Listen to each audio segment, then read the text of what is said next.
All right, welcome back to the Bet Big Talk Loud podcast. I'm Chris Hodge. We are very honored to have Scott Baio with us, and this segment is sponsored by GirlsThatGamble.live. Scott, you and I were talking. You know, you're a little older than I am, but we grew up not too far away from each other. Yeah, there was a bridge that separated us, but only 15 minutes from each other, and my grandparents lived right where you grew up in Bay Ridge, Brooklyn. Yeah, well, that's what a coincidence. I lived my first 5 years of my life was on 72nd Street and Shore Road, and I tell you know what, I went a couple of years ago. I was in Brooklyn for something, and I went to that house when I was 3, 4, 5 years old. I went there, and I knocked on the door. I didn't want to go in, but the people were so nice. They said, "Yeah, we heard that you grew up here." I said, "Yeah." And you know, it's funny though. I remember growing up, there was, I don't know, 3 or 4 cars parked on that street. Now there's like 30, and the block is maybe 100 feet long. You know, it was a little cul-de-sac, and there were so many cars, but it was still, you know, still great. And I remember a couple of things from that time, but man, it was awesome. It was a great neighborhood when I grew up. The stickball, unfortunately, probably does not exist anymore in Brooklyn, where guys could just go out on the street and have some fun. There's cars everywhere. It's not even that. I remember, you know, how old are you? I'm 47. Friggin' baby. Yeah. I remember it was any time of the day. I lived on 80th Street between 10th and 11th Avenue. I lived right on the corner. I lived 6 blocks from Dyker Park. And I can remember at any time during the day, and especially in the summertime, I would go out my door and there was something going on. There was stickball, slapball, punch ball, stoop ball. At night it was, you know, buck and ring alevio, and it was constant. It was a constant thing. And I could not wait to get out of the house. I mean, stickball was the staple. Absolutely. Right? Everything was off stickball. And we would play in this, you know, did you do pitch in or hit out? Everything. But whatever we could do, pitch in, hit out, drop the ball yourself, hit it, pitch in. Yeah, we could do whatever. Right, whatever. So we did all that too. Yep. And I can't tell you how many side view mirrors we must have broken. My God. And it was automatics, you know. It was the first sewer was a double, the second was a triple, whatever, on and on. And the big fun for us was at the end of every corner was a big sewer, like a big sewer grate. Sure. And all the balls would go down there that were hit home runs with us. So we would get coat hangers and bend them in a way that it made like a cup. And we, you know, it stunk. Yeah. And my friend, no, move it to the left. Get it. No, damn it. Ah, crap. Get it. You know, and that was, you know, that was what we did. It was amazing. And it's so funny because no one had money at that time to go down to the store and grab another ball. You had to recycle the balls. We could buy 2 Spaldings, as we call Spaldings. I think 2 for 50 cents, and a Pensy Pinky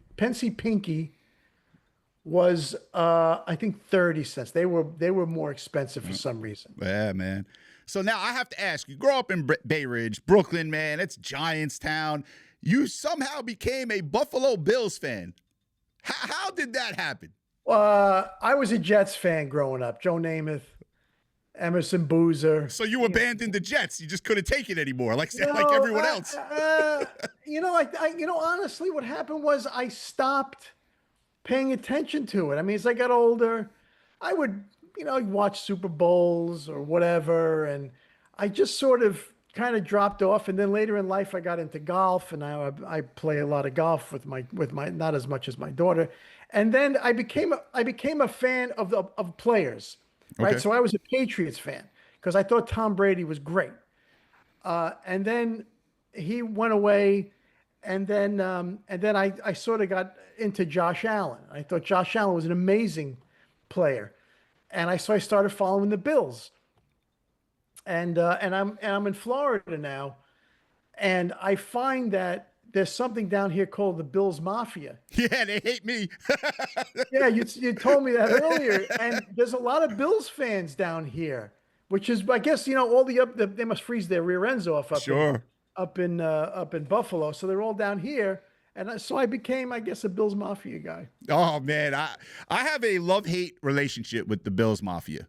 They all do. All It's- Bills fans do. It's amazing, right? So I'm on sports radio, WGR, in Buffalo every Saturday morning. So whenever I use Buffalo for my business, man, I get so many compliments. It's nice. Whenever I go against Buffalo, you would think the world ended, man. These guys are sending me death threats. We'll find you, Chris. We're going to take care of you. We'll fix your ass. And the Bills Mafia is a crazy group of people. One of my daughter's coaches here is he's a Bills Mafia guy. And I'll text him during the game, and he says they are the most frustrating team. They're Really? so frustrated. They should be kicking the crap out of the worst team, and they always seem to lose to them. And I said, I get it. So, listen, it's on any given Sunday, right? Sure. On any given Sunday. So you mentioned your daughter, who is going to be a Division I golf. She'll be at Providence, which is phenomenal.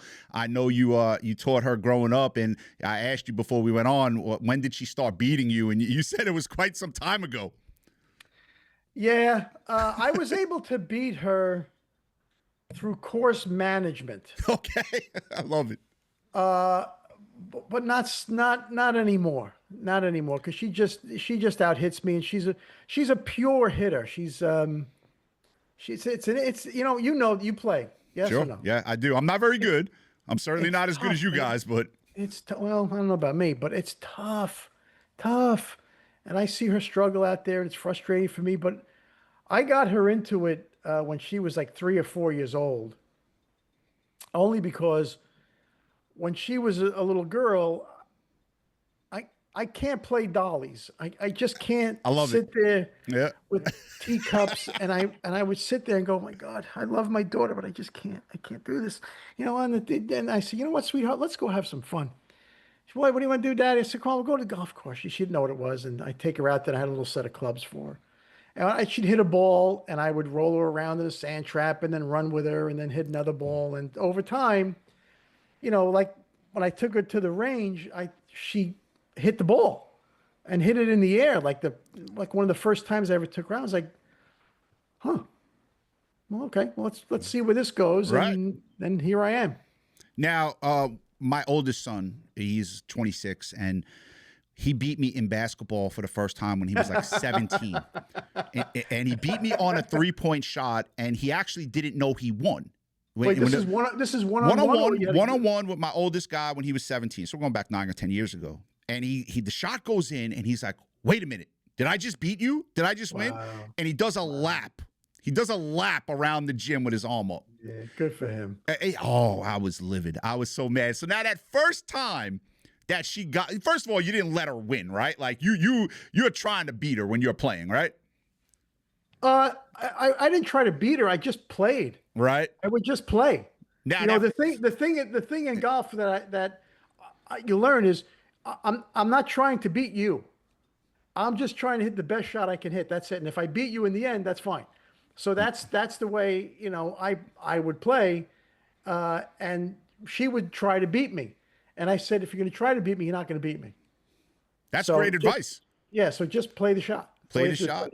Now, but that first time when she has a lower score than you, was that like a special moment for her? Like, okay, now I'm going to take off? Oh, it was special for both of us. I wasn't at all hurt or insulted or felt like an old man.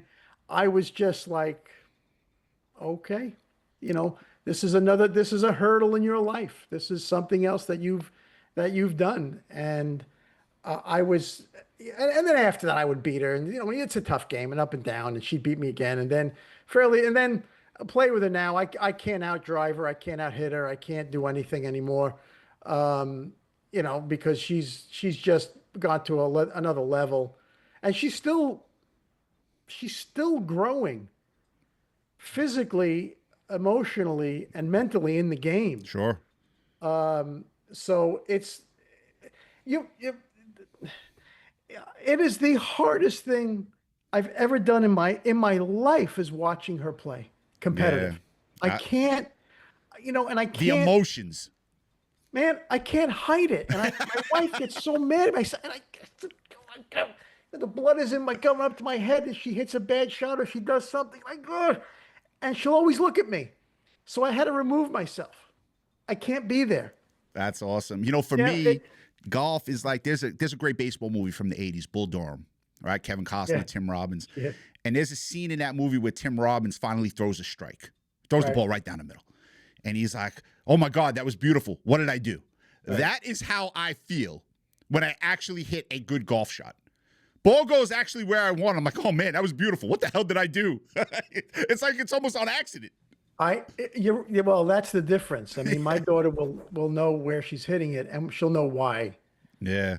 Not Why me. it didn't go, why it didn't go where it went, why it didn't go where it was supposed to go. She'll know why, which is another huge growth in the game, right? So if you hit a shot, I mean, she hits, a friend of mine was playing in a pro-am with Phil Mickelson, who actually defended my daughter online, defended her, which I just will never. I hope I could thank him in person one day. And he was talking to Phil Mickelson, and so blah blah blah. And he says, the final thought of this is Phil Mickelson says, if I shoot a 65, there's probably 6 or 7 shots that I'm happy with. Really? You imagine? Yeah. If I shoot a 65, I'm drunk for days. but that's the level that these guys play at, and my daughter's not there yet, but it's a different mindset. It's just totally different, and I don't know anything about that because I never played anything professional. Yeah, I mean, well, we'll definitely follow her career at Providence. We wish her all the luck in the well. Thank you. We have Scott Baio with us, and again, this segment is sponsored by Girls That Gamble Live. I just got to ask you, and I don't know if this is going to annoy you or not. We didn't talk about it, but you did iconic television shows, just iconic. Happy Days was iconic. Charles in Charge was iconic. When you look back on it, is it like, I'm sure people come up to you all the time and they're like, hey, and they're talking about shows from 40 years ago. Does that make you happy that people remember that? Or is it more annoying that maybe they continue to bring it up?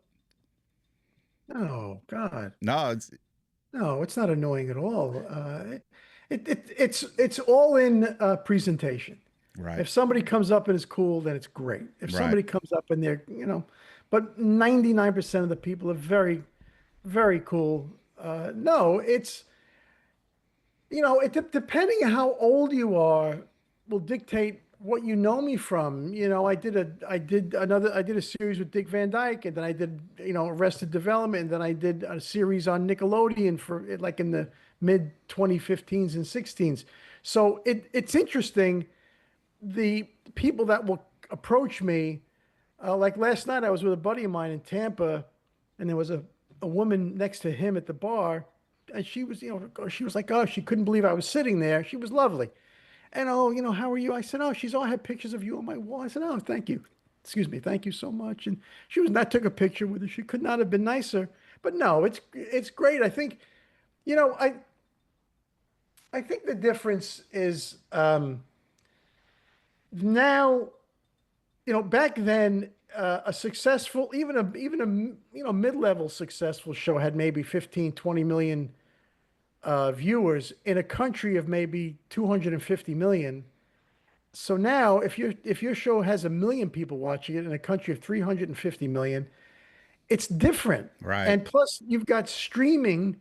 There's so much stuff to watch that, people say to me, have you seen this show? I go, I don't even know what the hell that is. I don't even know what you're talking about. So, back then there were more viewers per show. Now it's so all over the place. Like my daughter will say, hey, there's somebody from whatever. And I go, I have no idea what that is. I have no idea what that show is. She says, oh, Dad. I said, no, I don't know. I don't know anything about that person. And she's, well, it's on a show on whatever streaming she's watching, so it's, but people are wonderful. Yeah, I mean, those shows were two absolutely iconic, one right into the other. And I grew up during that time. So, I mean, that's the shows I'm watching, and a couple other shows that were, obviously more ranchy, like Married with Children. But there was some, I feel like in that time, right, there were great shows. And I just don't feel like we have that anymore. Like I mean, maybe Modern Family was something in the Office, but I just don't feel like we have those great feel good shows anymore. Feel good shows. Feel Okay. good shows. I mean, I can't. They're out there, but they are certainly out there. I just think there's so much, and so much of the stuff is, shock television. The wholesome show seems to have disappeared because everybody wants TNA or curse words or whatever. Am I making sense? Where there's Absolutely. no shock value. There's no shock. What was it you just said? Al Bundy. Married with Children. Married with Children. Right. I mean, that back then that was racy, and that's not that show. That show was like Happy Days now. There's nothing. Right. So. It just feels like when I speak to some people that were on television and movies from years ago, it just seems like they always say the same thing, and it's what we made years ago we couldn't make today. It seems like that's what they go back to saying. I don't know if there's truth in that.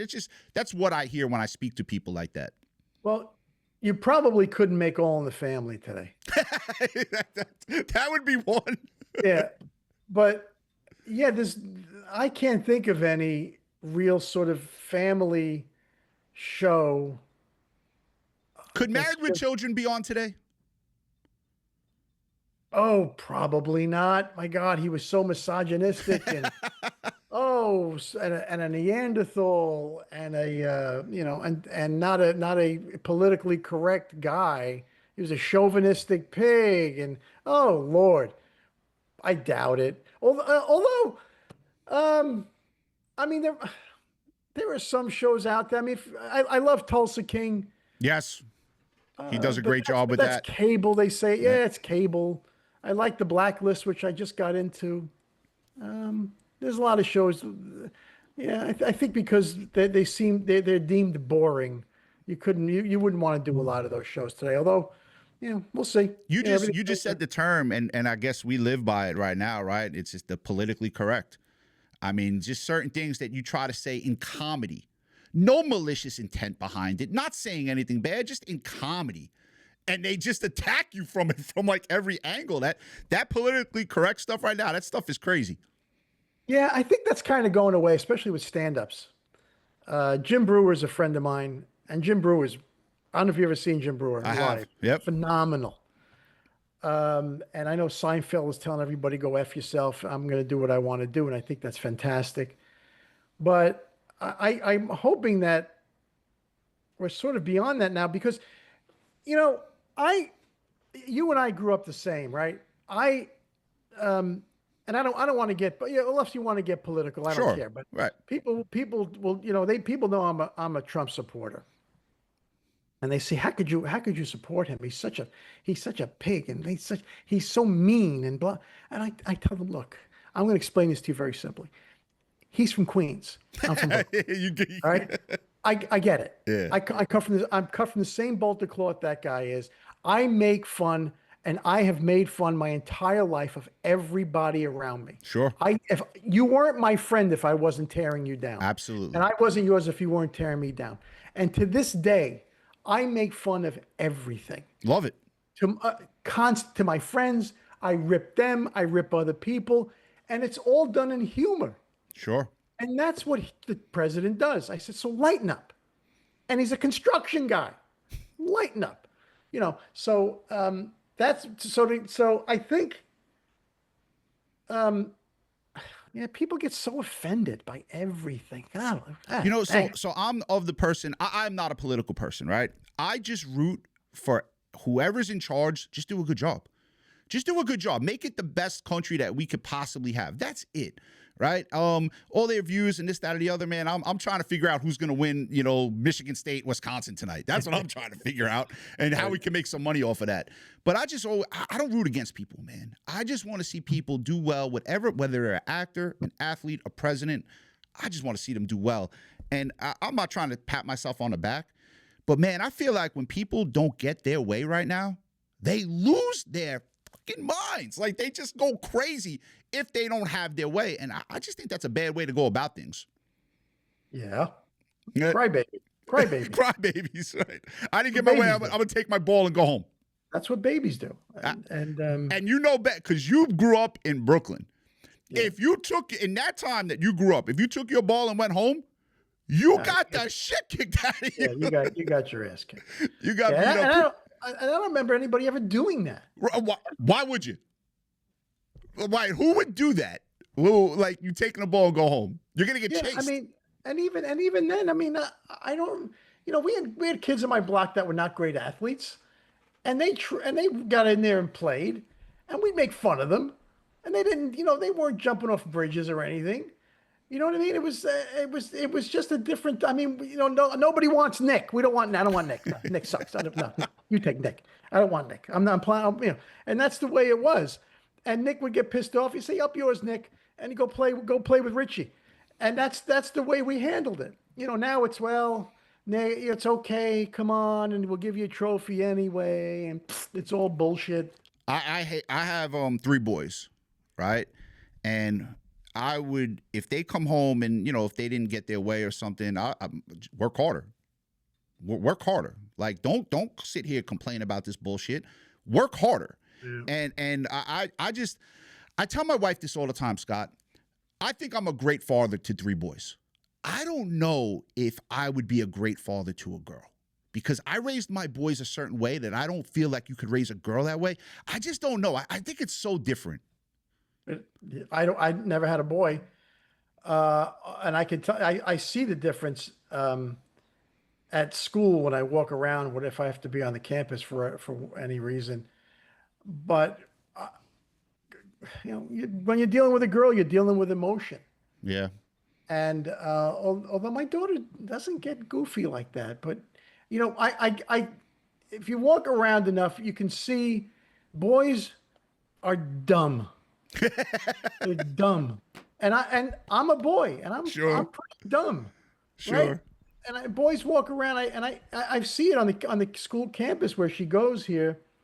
You know, I'll see a kid with one shoe on, and I'm going, well, how in the hell? Where's your shoe, dude? And it doesn't matter. And all the girls always look like they're planning to kill the boys. They're always plotting. So, but I tried you know, you can be tough to a point with the girl, and I've certainly made my daughter cry in sports by getting on her, and I hate myself for it. I don't. I think you did that. And you know something, Scott? I truly believe, yes, your daughter had talent because talent can only, but the father pushing the athlete, I think, is important. I really believe that. Yeah, but honestly, there's a line. And I don't know when I've crossed it.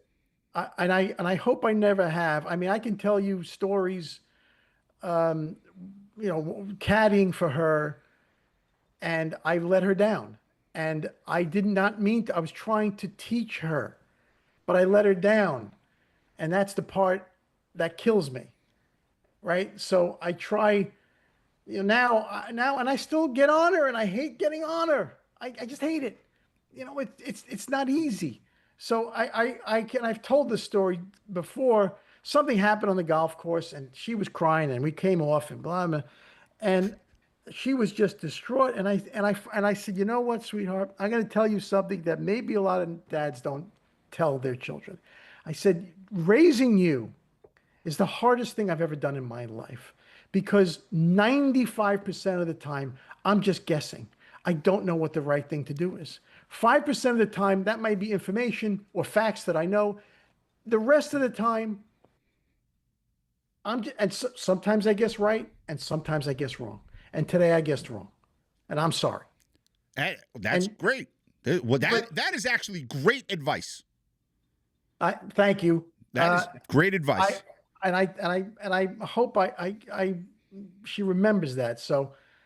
None of it's easy. My brother has a 7-year-old boy, and it's all exhausting. It's wonderful, but it's a tough gig. So my three boys, one of them is in the Army, and the kid that was in the Army, Wow. it was a good hockey player. Now, I wasn't proud of this moment. Hockey's expensive like golf, and I never cared about the results, win or lose. I didn't care about that. What I cared about was, were you being lazy?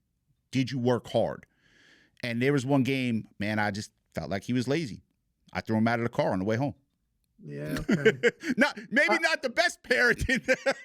No, I somebody at one of the head coaches here said something to me one time, and I'll never forget it. I said, why? I said, great guy. His name is Kevin.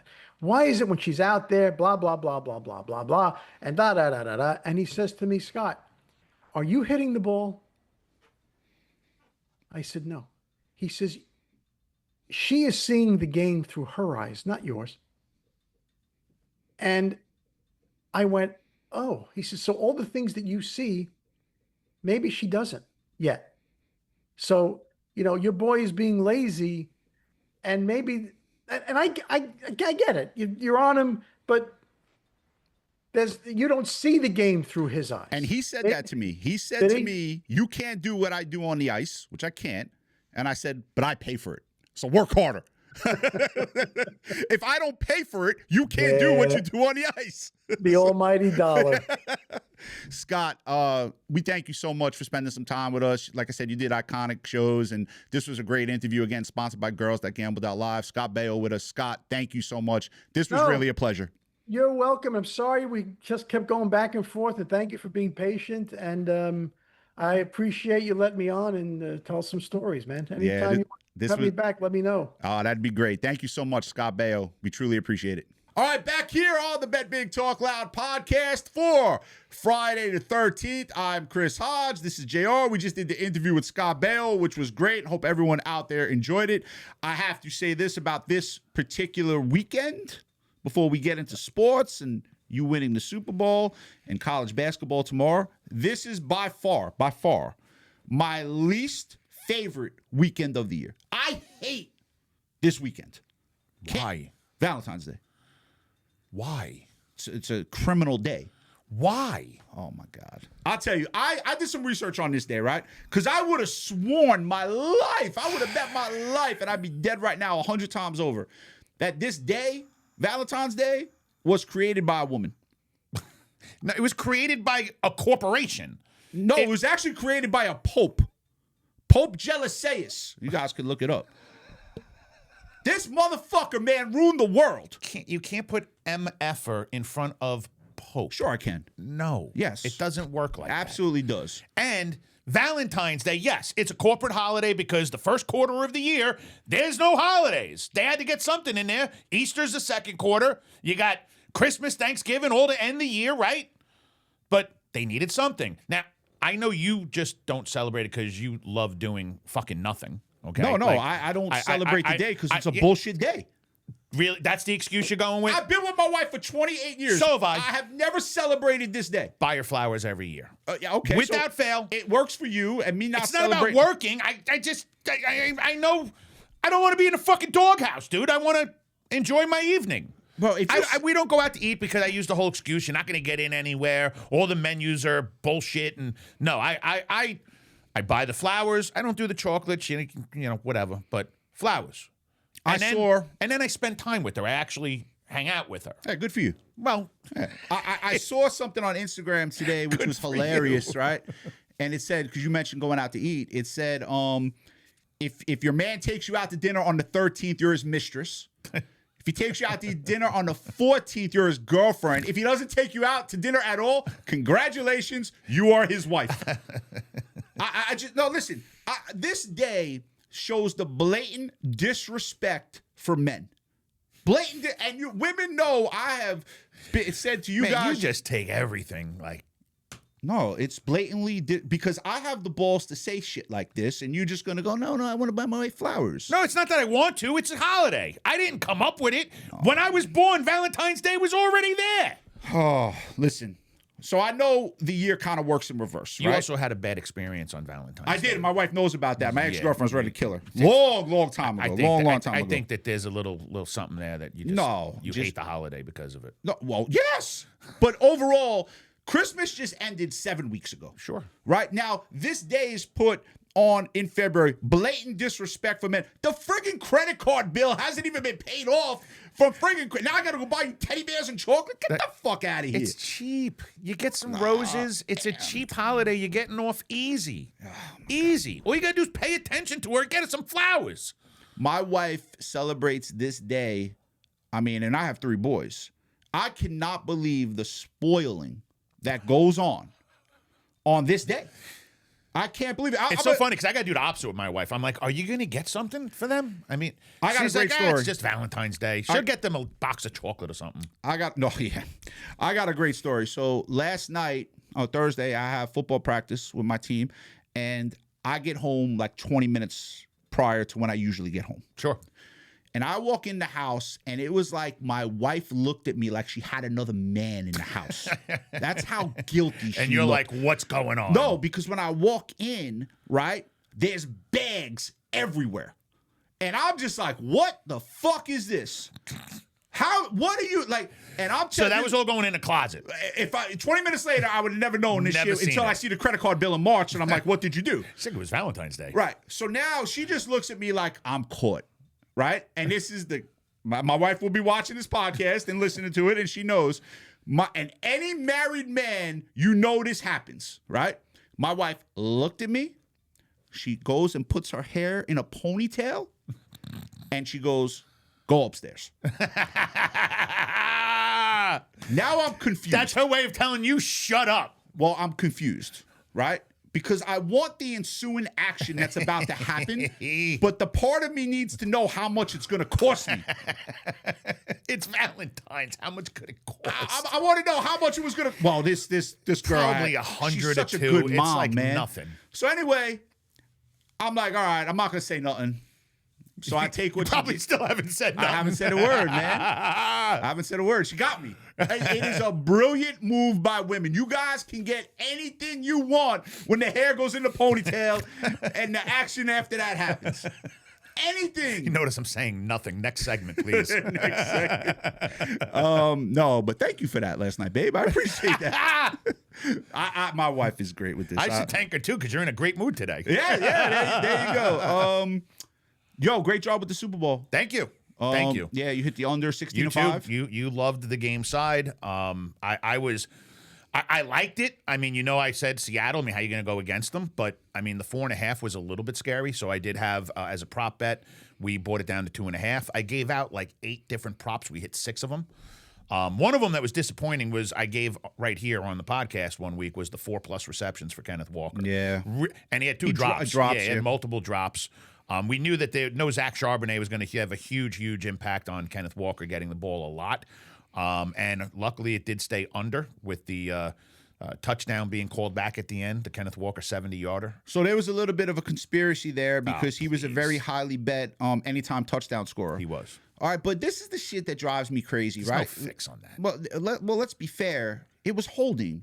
The guy held him right in the hole, holding, right in the middle of it. It was holding.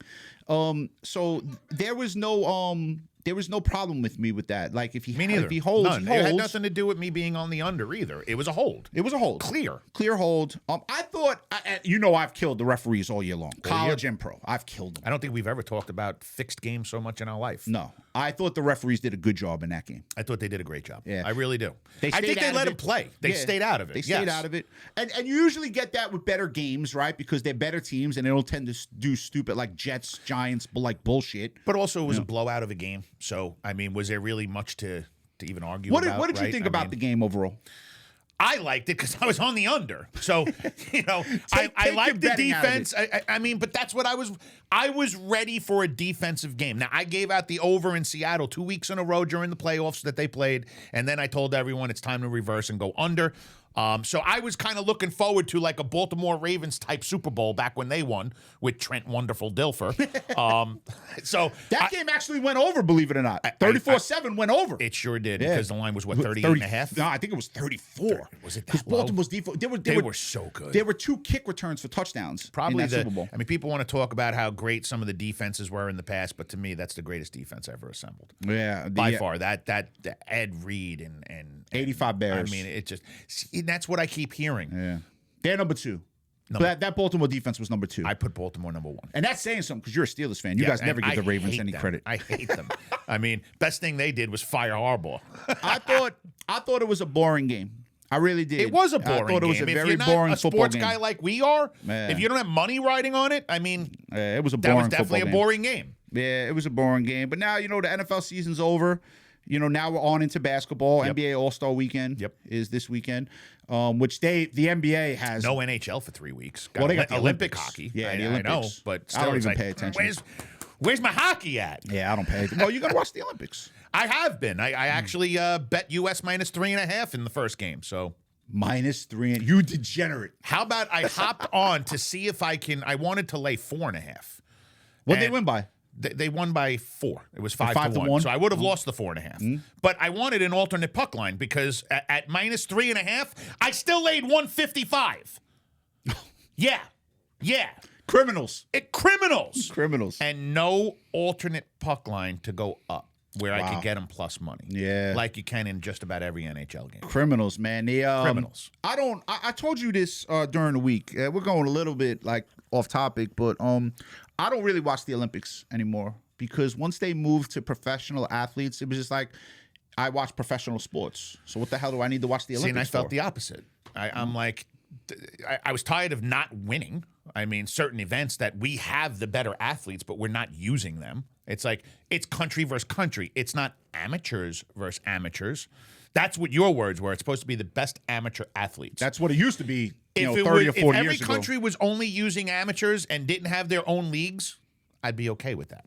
But if we're going to really go country versus country, can we put our best athletes on the field against their best athletes? Well, you got to understand something, right? So really the professionals is basketball. The pros come in. Sure. Obviously hockey. And other teams are getting better now. Right. The world has gotten better since world the is- Dream Team. Yeah, they've caught up. They're getting there. I wouldn't say they caught up yet, but they're getting there. No, they're catching up. Yeah. The NBA, we still have the best athletes, United States, but the Europeans are really doing well and they're trained well. I just liked, you're never going to get a 1980s Miracle on Ice team. You're never going to get that again. And I just think I'm that's okay a crime. with that as long as we're able to win medals. I mean, there was a miracle. That was a miracle. It was a miracle. Yep. It was great. But best of luck to all the United And now States. we don't even have Russia in there. Yeah, best of luck to all the United States athletes. Certainly rooting for you. No doubt. Bring home the gold and, Yes. and do that to the best of your ability. The NBA All-Star Game is this weekend. I have never in my life seen an organization go out of their way to ruin a product and a weekend like the NBA has done. It's been happening, I would say, since the Las Vegas game. Since they went and did the All-Star break in Las Vegas. That had to be about 15 years ago. That's when it really started falling apart. I think when it really began falling apart, I spoke about this yesterday when I had Fred Davis on the Bet Big Talk Loud podcast. Fred's doing a great job, by the way, down in Dallas, 105.3, the Fan After Dark, #1 rated show down in Dallas. I believe Kevin Garnett was right. He went on a podcast and he said when it really turned was when Kobe slapped the floor against LeBron James in that one-on-one matchup with the game on the line, and LeBron James passed the ball. He didn't go at Kobe. And that's when the competition died. Now, Kevin Garnett knows way more about the NBA and All-Star games than I will ever know. So his opinion to me means a lot, and I never thought of it like that. That is really, you go back to it, that is really when the competition began to So what year drop. was that? I don't remember. I mean, listen, It's about Kobe. the time It had that to be I'm 15 saying. years ago. Yeah, it's about the same time. Yeah, it was. I don't think a certain location had anything to do with it. I just think that moment. No, Kobe I wasn't saying the slapping floor. location had anything to do with it. I just remember about that I wonder time. if that game was in Vegas. I wonder if we're actually talking about the same the game. same game, right? Yeah, I wonder. I got to go look at that. Yeah. But I know Kobe slapped the floor, and it was a NBA All-Star tradition, like the best goes against the best if the game goes on the line, right? Jordan made an iconic fadeaway when he was old. I think it was his last All-Star game, and it just, Magic Johnson making the three, when he came back from AIDS. And I mean, there's just certain iconic moments with the NBA All-Star game that have been destroyed. And the dunk contest, forget it. That used to be so exciting. Oh my God, used to be great. Loved it. Done. The three-point contest, I mean, you still get your great three-point shooters out there, and that's still something to watch. But it's just, man, they destroyed the product. I miss watching Larry Bird in the three-point contest. Yeah. He was unstoppable. great. He was great. He would do the whole rack. Oh, yeah. The whole rack. They're a great You know how three-point shooter. good that is? I mean, I got to throw a shout out to a certain individual. So I have to set this story up. So last Thursday night, not yesterday, last Thursday, my football team practices at this gym, and there's this lady in there doing a boot camp, okay? And I'm looking in at the boot camp, and I'm like, wow, she's doing a really good job. So I thought it'd be great to get my team in there, right? An hour before we practice to do this boot camp, right? So I go in, I told her, I had this big smile on my face. I introduce myself to her, and I say I'm the head coach. And she's like, no problem, nicest lady. She's like, bring them by next week, right? So now we get to last night. So I show up to do this boot camp. A few members of my team show up to do it because they have jobs and everything, so they show up to do it. Dude, when I tell you, this girl kicked the hell out of me. And I felt like I was about to die, right? So, and she was motivational, really good. She goes, yeah, you came in smiling last week. You're not smiling no more. Just announced it to the whole crowd. when was the last time you had a workout Like that? Yeah. Oh my goodness, God! Like years ago. college. But her Instagram handle, her name is Tanisha. She goes by Stan, and her Instagram handle is stand_by_me_fitness. So Stan, No D. No D. Stan, STAN. And let me tell you, very talented girl, great motivation, and boy, did she put me through it. So stand_by_me_fitness at Instagram. Make sure you go check them out. I'm gonna go back begrudgingly, not begrudgingly, but next week, man, I'm gonna be back. If I were you, I'd get on the treadmill a couple times before you get over there. You ain't kidding, man. Because it sounds like you were winded. Winded? I was about to die. How's everything feel? Are you sore? So I came up with a little bit of an excuse. I'm gonna tell you the truth now. Now you got me on camera. I'm gonna tell you the truth. I got out of there at 7:45 because I told her I have to go meet my team coming in for practice, right? Like the people. I didn't lie. It was a little bit of a stretch of the truth. You made me snort. I didn't lie. Is that why you got home early too? No, Because you were so beat up. Guys, we're calling it early tonight. In practice, the reason why we got home early, just so you know, is I didn't condition the guys last night because a lot of them did the boot camp, and I didn't condition them last night. But stand_by_me_fitness on Instagram, man, go check her out. And if you're in the Brooklyn area and you want a boot camp that's going to get you into great shape, go see Stan. College basketball now, front and center. Yeah. College Excited, basketball man. front and center. Been talking to some clients about the tournament, and we go out there every year. I'm out there for the first and second round. Biggest score of the year by far. Last year we made a killing. That first 4 days of the tournament. Yep. Kind of maintained the rest of the way. I know we won the national championship game with Florida. Every year we kill it. That first and second round. Every year without fail. We're getting into my favorite month of the year. March is my favorite month of the year. I know it's the middle of February, but I think March is the most exciting sport month of the year. You can debate that. A lot of people like the opening of football season. Nah. Because the opening of football, it's like you don't even realize you're in football until like 4 weeks into the season. Like it starts and it's almost like a slap, right? By the time you get, because we hit week 5, week 6, we're like, oh my God, we're almost at the halfway point. I feel like we just started. Yeah. And I do. Every year I talk about that I feel like the walls are closing in. Every week as football season goes, it's just smaller and smaller and smaller. And here we are, middle of February. It feels like we're still in football because the Super Bowl was last week, right? Yeah. And we're literally looking around the corner and we got the tournament. Yeah. So, and we've been in conference play in college basketball for some time now.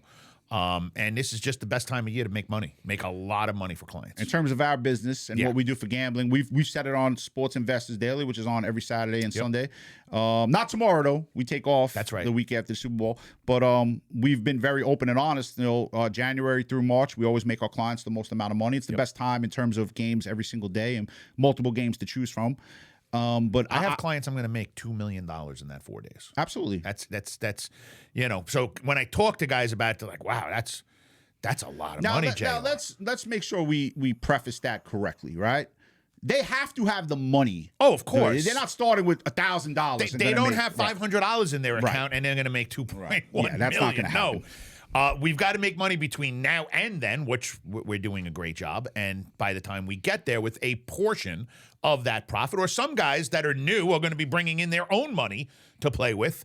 But I lay out the game plan. I tell them what we're going to do. I tell them which games. I tell them the amount of games, the amount we're going to bet. If everything goes perfect, we're going to make over $2 million. If things don't go perfect, I'm still making you over $1 million. Yeah.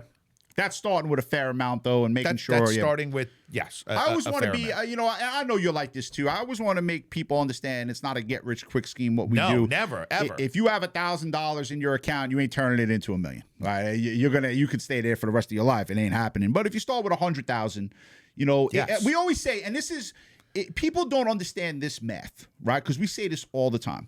If you started with 1,000 and you got to 100,000, right? That's pretty good. That's insane. Right. That's pretty good. And we've done that. Right?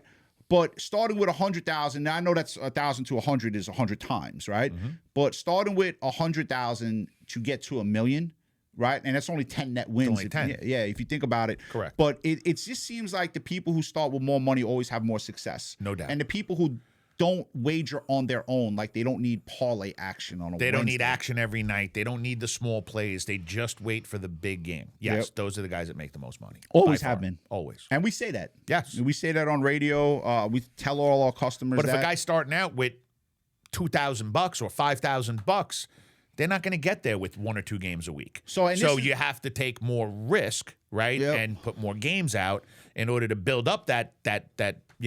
Here's my that kitty. problem with a few of those customers, and I tell them this. In any other walk of life, if you started with 10 grand and you turned it into 20, you'd be happy. Oh, you'd be a You genius. doubled your fucking money. Genius. You doubled your money. Yes. You turn 10,000 into 20,000. It's like, hey, what we got more? What's going on? Wait, Like, this is it? right? Like that's it? When the hell have you ever turned 10 into 20 legally? When have you ever done that? And not had to get Without lucky being- on an options trade or futures trade. Without Yeah. being the local drug dealer down the street. Whenever have you done that where you don't have to worry about getting clicked up? Jay-Z turned 100 large into billions. Yeah, we're not going to talk about him and all the shit that he's going through right now. But college basketball, there's some great games tomorrow. There's some great games. Kansas playing Iowa State. That's going to be a great game. Iowa State, just flat game. Kansas. Peterson's mommy going to let him play? It's amazing what this kid does, unreal. man. It is amazing. There's no way I would draft him. Oh, he's a top 3 pick. I know he is. Yeah. If I owned an NBA team, which I don't, I would never draft him. He looks like he's a little bit of a parent's boy, mommy and daddy boy. Correct. You know? And I'm not going to have to deal with his mother because I want to deal with him. That's not going to happen. Well, he'd be a professional. Bill Self, God bless him. I don't know how he's doing it. I hate to use this term, but this is what it's got to. Not figuratively, okay, or not literally. They sold their soul. They sold their souls. This is why Saban got out, right? Yes. He wasn't dealing with this. He wasn't bullshit. going to go kiss ass and try to get. No, this is how it is. Plain and simple. I'm Nick Saban. I'm the best coach of all time in college football.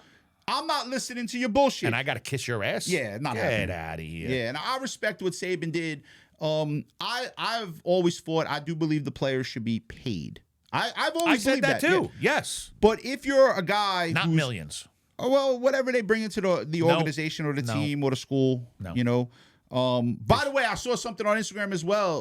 It was Alabama Athletics. So again, all this Title IX and all these sports that these women and non-money generating sports get to play. You should just get on your hands and knees and say thank you to football and men's college basketball. Yes. Because if you look at Alabama, they released their report for what teams made the most money.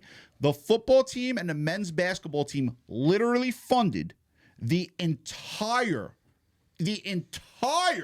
sports programs at Alabama. Women's Every year. tennis, men's golf. Every year. Every year. And yet they take shit for it. Yeah, absolutely. And everyone wants to be paid. I mean, we're not going to get into all that. ESPN, no one is watching women's basketball. No one cares. No one cares about the WNBA. No one cares about women's But basketball. yet they talk about it. Yeah, listen, no one cares. No matter how much you talk about it, I ain't going to give You a guys shit. can put it on TV all you want. Listen, as soon as they start talking about it, I got to go use the bathroom. Oh man, I want to watch the best of the best compete at the highest level. Listen, and if it was a great product, I'd watch it. Correct. It's too much political correctness Correct, and nonsense, and it's not even about the basketball anymore. It's like, really? I can't even watch the NBA as much NBA anymore. Yes, we've been on that. We've talked about the it. WNBA. I used to love the NBA. Yeah, they fucked their product up. They screwed it over. But and this is again, if the WNBA strikes or locks out or whatever, literally no one is going to care. I don't think anyone's going to even know. No one is going to. Let's just call it like it is. No one is going to give a flying fuck if the WNBA does not exist anymore. Some people might say, "Oh, there's a women's league." No one's going to watch. No one cares. And listen, fans turn on things a lot, like because you're going to deal with this with baseball next year. Yeah. If baseball locks out versus strike, it's going to be a little different. But I can't even believe we're talking about more lockouts in sports. It's insane. The amount of money these athletes make. I'm not saying that, but come on, man. We're going to continuously have this conversation every 10 years. Every time there's a negotiation with the... Where are you on a salary cap? I think it's necessary in order to keep the low market teams in contention with the higher generating market teams. Yes. All right. I hate the salary cap. I understand why you hate it. Okay, and I do. It's for fairness. That's why I believe you got such parity in the NFL, and that these smaller market teams like Seattle, okay, can get to a Super Bowl, and why there's contention and anyone. It's why the Giants and the Jets don't win every year. That's why the Dallas Cowboys don't win every year, because there's a salary cap. In baseball, there's a cap, but there's no cap in baseball. But you could pay a luxury tax on top of everything over the cap. Right, yeah. But I'm saying teams that spend above X number, they're going to pay all that extra money. So it's unfair. Here's what I would do. I don't know if this idea is popular or they're just going to call me an asshole, whatever it is, it is. I don't like the fact that the non-tax income states, right? Like in Florida or Vegas, whatever, because you can go down and you can make $10 million in Florida. Tyreek Hill actually said this when the Jets offered him a contract, and they actually offered him more than the Dolphins offered him. But when you go into the tax bracket of New York versus the tax bracket of Florida, he was going to make more in Florida. And I think that's kind of unfair for other teams, because if you live in New York, your tax bracket is much higher than obviously if you live in Florida. So I would look at it in terms of what state. I would limit the teams in the tax-free state as much as they could pay players, and that might seem like a very stupid idea to a lot of people. But I never want to be in a business, nor do you, where we are capped at what we can make. I'm one of the best athletes in the world. I've made it to the top of my profession, and you motherfuckers who are billionaires are going to tell me I can only make X amount of money? Oh, only $50 million a year? I don't give a shit if they can make, if they're making $50 million and they can make $150 million, they should be allowed to make $150 million. Okay. I'm very pro player in that regard. All right, now you do that, and the owners are left with nothing. They're billionaires. Okay. They got money. They're supposed to be making. There are certain teams that actually rely, like the Bengals, the family relies on the Cincinnati Bengals to generate money. Hold on. You are bringing up the Cincinnati Bengals. There's 100 professional sport teams, 120 that are ran by billionaires. Hold on. You brought up literally the worst run organization in the history of life. Jets. No, Woody Johnson owns fucking Johnson & Johnson. I know, and they still fail. The Bengals owner is an idiot. But they rely on that revenue. They have to. They suck at everything else. That guy's a moron. The Brown family. They're terrible. Terrible. That's the team you brought up. You could have brought up someone else. That's why I'm saying they wouldn't be able to compete. If there's a salary cap, they can compete.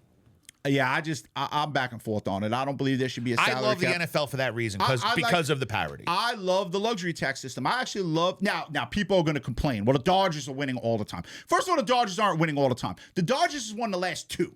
Okay. Before the Dodgers, it was the Rangers or someone. Right, and how about in the 2000s, late 90s, 2000, nothing but Yankee.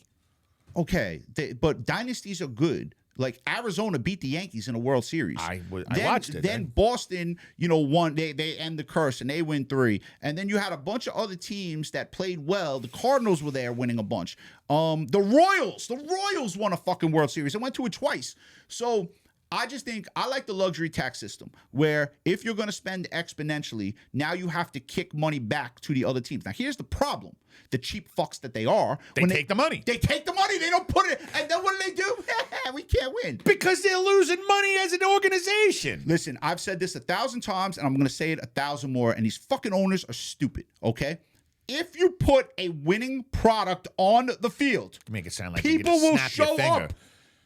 People will show up. Jerry Jones, perfect example. Guy goes and just wants to buy every great player that he can. He wants to build a team that can win Super Bowls. He just can't just snap your fingers and do it, man. Okay, but again, now you got to do it through the draft. You brought up how many teams have tried to do it through free agency and failed? A lot. But now you brought up the Cincinnati Bengals, and now you brought up an iconic, maybe the most iconic NFL team. They're always going to sell out, whether they suck or not. I'm talking about the Pittsburgh Pirates, right? That 4,000 people will go see, right? But if you put a winning product on the field, you got this guy Skeens who basically gives up 2 hits every fucking game he pitches and still loses games. Yes. Okay.